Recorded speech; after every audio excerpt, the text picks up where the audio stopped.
Salam hörmətli izləyicilər, 38 yaşında müəmmalı şəkildə qətlə yetirilən Azərbaycanın teatr səhnəsinin xadimlərindən və banilərindən biri olan Hüseyn Xələfov, Hüseyn Ərəblinski 1881-ci ildə Bakı şəhərində dünyaya gəlmişdir. İlk dəfə səhnəyə Mirzə Fətəli Axundovun Sərgüzəşti Vəziri Xan Lənkəran tamaşasında çıxır, lakin səhnədə danışa bilmir, çaşır və səhnəni tərk edir. 1905-ci ildə isə onun ilk uğuru başlayır. Beləliklə, o Müsibət-i Fəxrəddin əsərində Fəxrəddin obrazını müvəffəqiyyətlə canlandırır. Hüseyn Ərəblinski öz tamaşaları vaxtı əldə bilet satmağı və qapı-qapı düşərək tamaşası toplamağı qəti şəkildə qadağan etmişdir. O, teatrda çalışan artistlərə məvacib verir, öz tamaşaları vaxtı öz qızıl üzüyünü girov qoyur. Leyli və Məcnun əsərinin ilk rejissoru olmuşdur. O dövrdə xanımların səhnəyə çıxması qadağan olunduğu üçün məcburiyyətdən öz bığını qırxaraq qadın paltarında qadın obrazlarını canlandırmışdır.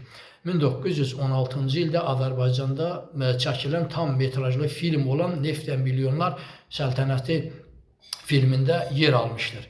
1919-cu il mart ayının 4-də dayısı oğlu Əbdülxaliq tərəfindən evə dəvət olunur, onun orada meyidi tapılır.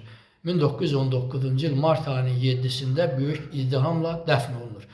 Onun ölümünün səbəbi kimi 3 versiya var. Birinci səbəb qadın obrazının canlandırılması, ikinci səbəb isə dayısı oğlu Əbdülxaliqlə olan mülk məsələsi, üçüncü isə güya 1906-cı ildə Dərbənddə qastrol səfəri zamanı Hacı Zeynalabdin Tağıyevin həyat yoldaşı olan Sona xanımın ona gül dəstəsi verməsi olmuşdur və ona görə də güya həmin Hüseyn Xələfov soyadını Hüseyn Ərəblinski götürmüşdür və bundan qıcıqlanan Zeynalabdin Tağıyev dayısı oğlun əli ilə onu öldürtmüşdür. Təbii ki, bunlar bir versiyalardır.